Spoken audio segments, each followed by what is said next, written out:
Is Sakamoto Days worth watching? Probably the best anime currently airing that's not a sequel. Sakamoto Days is fantastic, and if you haven't heard about it, that's because it's exclusive to Netflix. So if you have that or Sail the Seas, I'm going to get into its vibe and general story so you can see if it's worth watching for you. The most concise way to describe Sakamoto Days is a happily married John Wick in a spy family type of world. I don't even know if I need to say more. It follows a legendary hitman who retires to settle down and raise a family. His wife threatens divorce if he ever kills again, but that makes his life tricky when a massive bounty is put on his head for leaving the business. The plot progresses with each episode featuring a hitman trying to kill Sakamoto, and how he prevents this from interrupting his family life. It's simple and straightforward, but it's the vibe and execution that really makes this shine. First, this is 100% a comedy anime, and if you're looking for a gritty or grounded story, Sakamoto Days is not it. It feels similar to Spy Family with its serious subject matter turned into a very lighthearted and fun story, but it's also very different than Spy Family. It's hard to explain, but I'd say it's funnier but less heartwarming. This isn't like a comedy show until the bad guy shows up. The assassins are usually the most bizarre part of the show, to the point it almost feels like JoJo sometimes. The battles are usually hilarious, especially with Sakamoto being this big overweight guy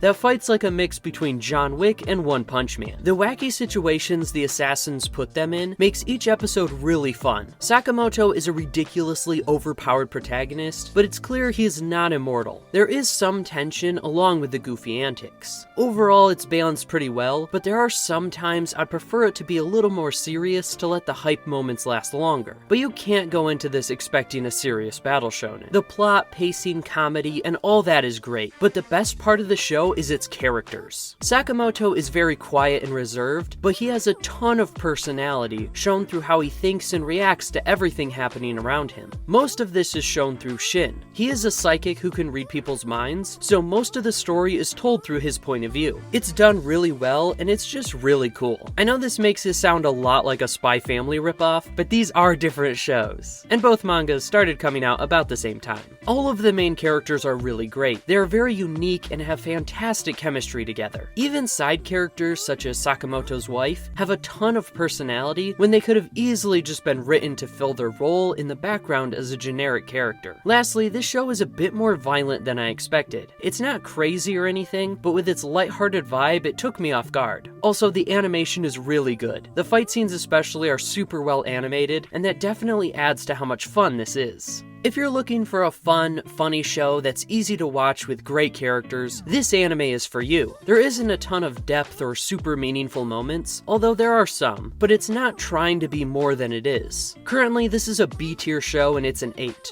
although it could get to A tier depending on how the rest of the season goes. But if you're looking for something that's less quality but still funny and easy to watch, check out this review of Bogus Skill Fruit Master here on the end screen. Subscribe for more anime worth watching. If you don't, I'm gonna be sick forever. That's all for me. Jamyao.